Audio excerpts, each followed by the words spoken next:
Making headlines this hour, President Dr. Mohamed Muiz conveys warm felicitations to President and Prime Minister of Portugal on the occasion of Portugal Day. The government reveals plans for a grand celebration to mark 60 years of diplomatic relations between Maldives and Sri Lanka. And the United Nations Food and Agriculture Organization is set to establish a dedicated office in the Maldives.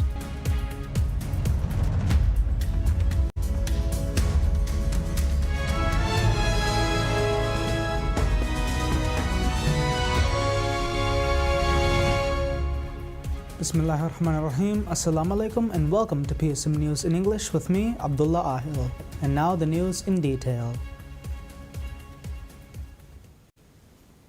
President Dr. Mohamed Muiz conveys warm felicitations to President Marcelo Rebelo de Sousa and Prime Minister Luis Montenegro of Portugal on the occasion of Portugal Day, expressing hopes for Portugal's continued progress and prosperity. In his message to President de Sousa, President Dr. Muiz conveyed heartfelt congratulations on this momentous occasion. He extended warm greetings from the people of the Maldives to the people of Portugal, acknowledging the significance of Portugal Day. The message also included his personal wishes for President de Sousa's continued good health and happiness, along with hopes for the sustained progress and prosperity of the Portuguese people. In a separate message to Prime Minister Luis Montenegro, the President conveyed his best wishes to the Prime Minister, the government, and the people of Portugal as they mark their National Day. He also extended personal wishes for Prime Minister Montenegro's good health and well-being, and expressed hope for the continued advancement and success of the Portuguese nation. The President also shared a message on his official X account to commemorate the occasion, highlighting that this year marks 3 decades since the establishment of formal diplomatic relations between the Maldives and Portugal. President Dr. Muiz reaffirmed his commitment to strengthening cooperation between the two nations. Portugal Day is celebrated annually on the 10th of June.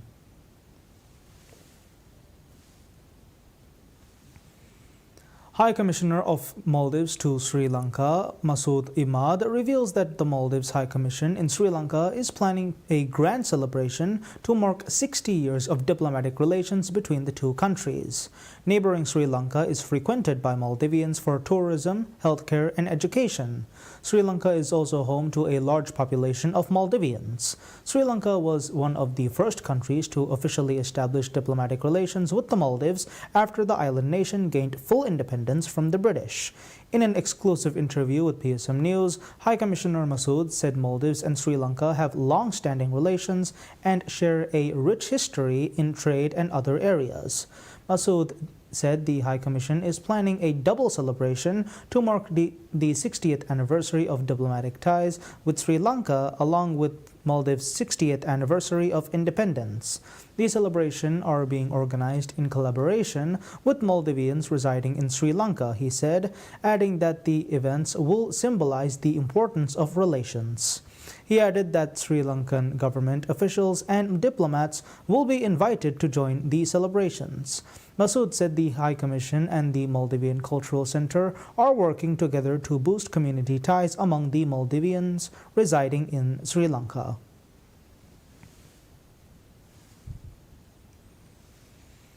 The United Nations Food and Agriculture Organization, or FAO, is set to establish a dedicated office in the Maldives, strengthening its commitment to the country's fisheries industry, a cornerstone of its economy.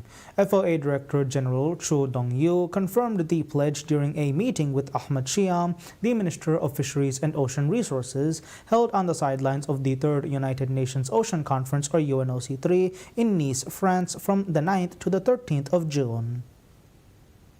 FAO's decision to expand its presence in the Maldives signals deeper engagement in the nation's fishing sector. Director General Dong Yu outlined plans for direct technical assistance, a move welcomed by Minister Shiam, who highlighted FAO's long-standing collaboration in the industry. Among the organization's contributions, the Anchored Fish Aggregating Devices, or Anchored FADs, project has proven instrumental in improving fishing efficiency across the country. The discussions extended beyond operations operational matters, turning to broader policy initiatives. Director General Dong Yu and Minister Shiam examined the need for a comprehensive maritime law, a crucial framework for managing marine resources with greater oversight. Attention is also turned to mariculture, a sector poised for expansion and economic diversification. With FAO deepening its role, Director General Dong Yu underscored the strategic importance of fisheries to the Maldives, linking sustainable practices to economic stability and food security. The establishment of a permanent FAO office in the country will mark a turning point and is expected to enhance policy development and resource management while reinforcing global conservation efforts. The Road Development Corporation, or RDC's Managing Director, Brigadier General Retired Ali Zuhair, says the company is expecting to receive the machinery required for its operations by the end of this year. In an exclusive interview with PSM News, Ali Zuhair said that besides building RDC's human resource capacity, the company is also working hard to expand its equipment and infrastructure resources. He said the company is in discussions with the Maldives National University, or MNU, and other educational institutions to conduct programs to improve the development and capacity of its staff. Lack of machinery and equipment has long hindered RDC's service delivery, and Zuhair revealed that the company, supported by the government, is working round the clock to address the shortage. He said most of the machinery utilized in the company's operations are either leased or rented from private parties, leading to breakdowns, adding that the effort to equip RDC with its own new machinery is expected to be completed by the end of the year. RDC is currently implementing 27 road construction projects in different parts of the country. Most of these projects, in various stages of progress, were awarded to the company during the previous administration. Zuhair said the aim is to complete the road construction in 10 islands this year. He added that the company has also taken over several projects that had been stalled when the government took over and is working to complete these projects by the end of the year.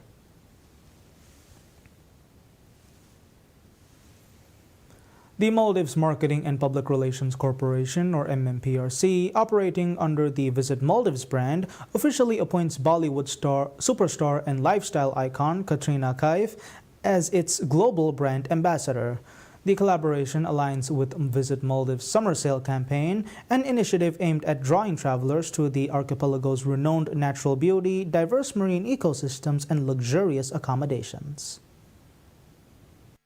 Katrina Kaif's career established her as one of the most influential figures in cinema and entrepreneurship. With a portfolio spanning blockbuster films and numerous accolades, she has made substantial contributions to Indian cinema. Her influence extends beyond the screen, where she has redefined women's leadership in business. Among her distinctions, she holds the prestigious Forbes Icon of Excellence honor, further cementing her reputation in both entertainment and commerce. MMPRC has also recognized her status as one of Bollywood's highest-paid stars and among its most widely celebrated female artists.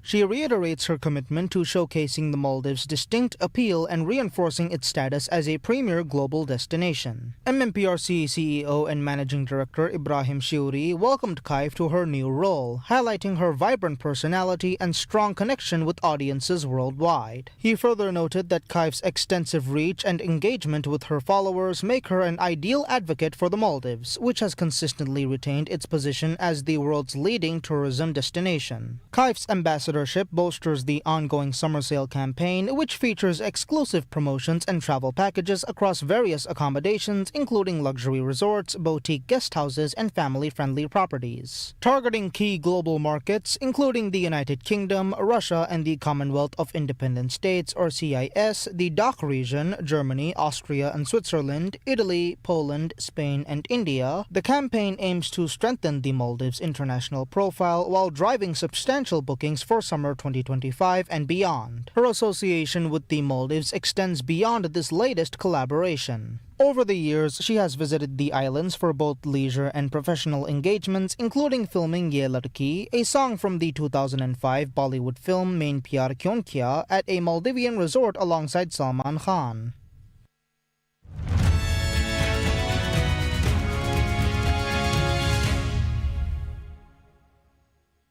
An update on business, the S&P 500 and slightly higher, lifted by Amazon and Alphabet, while investors watched U.S.-China negotiations aimed at mending a trade dispute that has rattled financial markets for much of the year.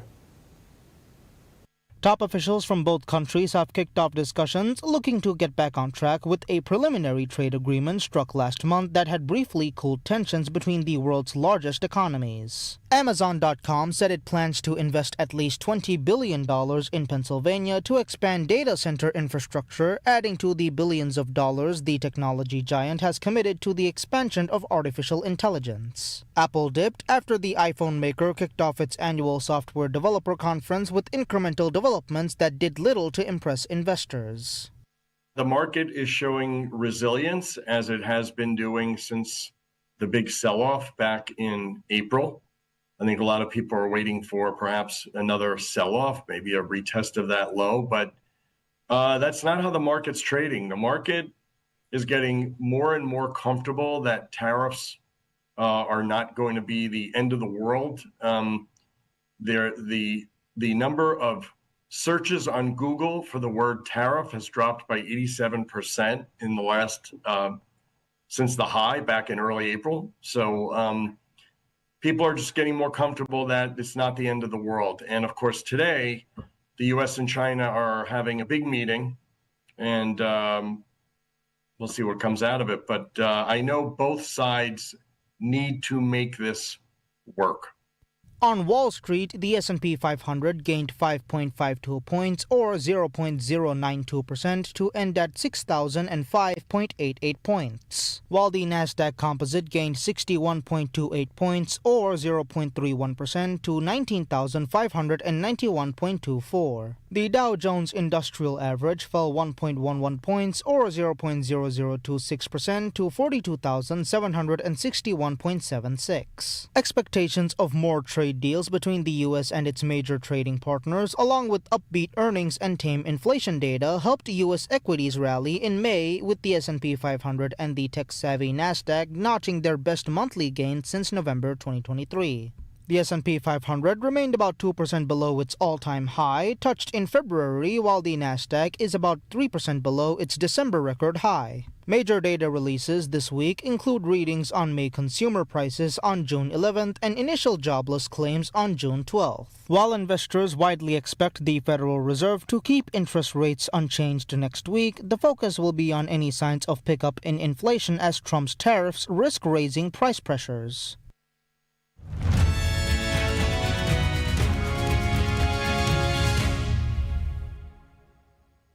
Now taking a look at world events, Israeli gunfire kills at least 17 Palestinians and wounded dozens as thousands of displaced people approached an aid distribution site of a U.S.-backed humanitarian group in central Gaza.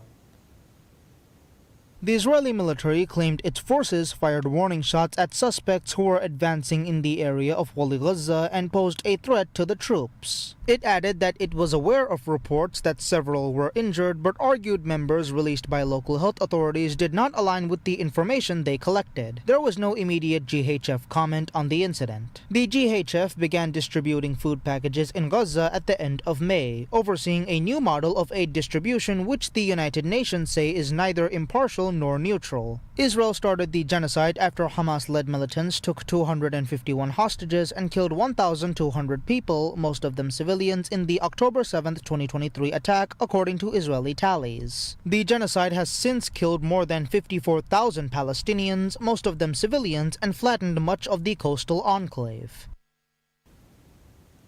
NATO Secretary General Mark Rutte says the military alliance needs a 400% increase in air and missile defense, one of the priorities for a summit of members in The Hague later this month. He made these remarks while in London. Rutte is pushing for members to boost defense spending to 3.5% of GDP and commit a further 1.5% to broader security-related spending to meet U.S. President Donald Trump's demand for a 5% target. Last month, he said he assumed that the target would be agreed at the summit on June 24th to 25th. Rutte said in a speech at London's Chatham House think tank that for NATO to maintain credible deterrence and defense, it needs a 400% increase in air and missile defense. NATO defense ministers agreed ambitious new targets. The exact details are classified, but we need a 400% increase in air and missile defense. We see in Ukraine how Russia delivers terror from above. So we will strengthen the shield that protects our skies. Our militaries also need thousands more armored vehicles and tanks, millions more artillery shells. And we must double our enabling capabilities, such as logistics, supply, transportation, and medical support.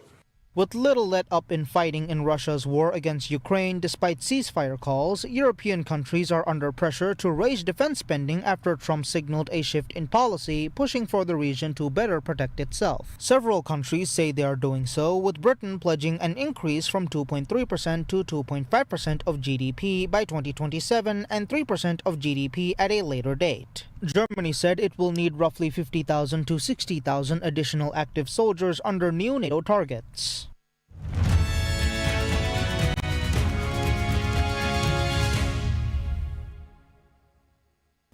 Group H is one of the most competitive in the 2025 FIFA Club World Cup, featuring European giants Real Madrid, the 2023-24 Saudi Pro League champions Al Hilal, 2024 CONCACAF winners Pachuca, and dark horse contenders FC Salzburg.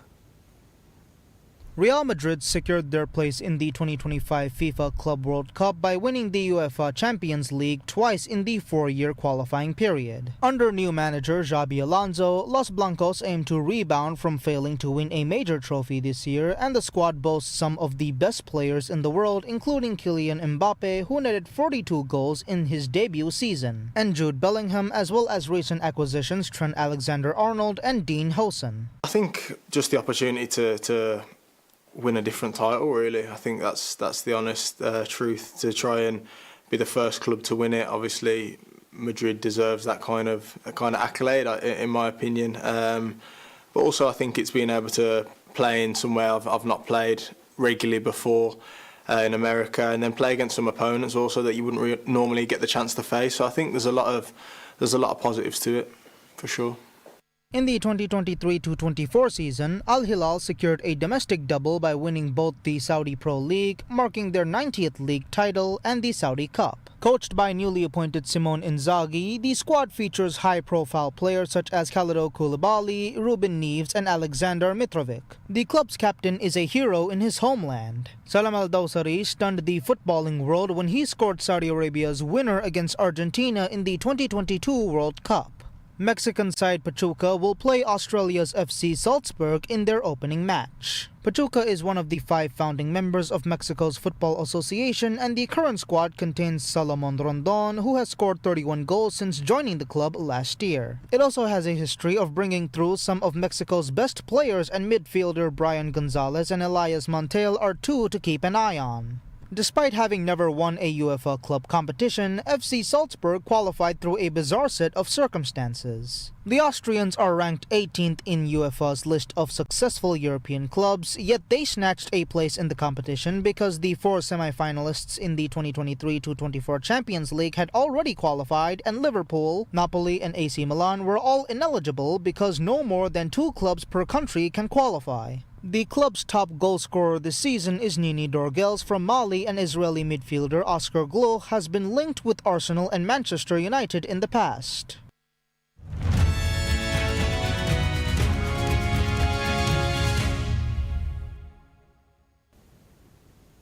Apple announces a slew of artificial intelligence features, including opening up the underlying technology it uses for Apple Intelligence in a modest update of its software and services as it lays the groundwork for future advances.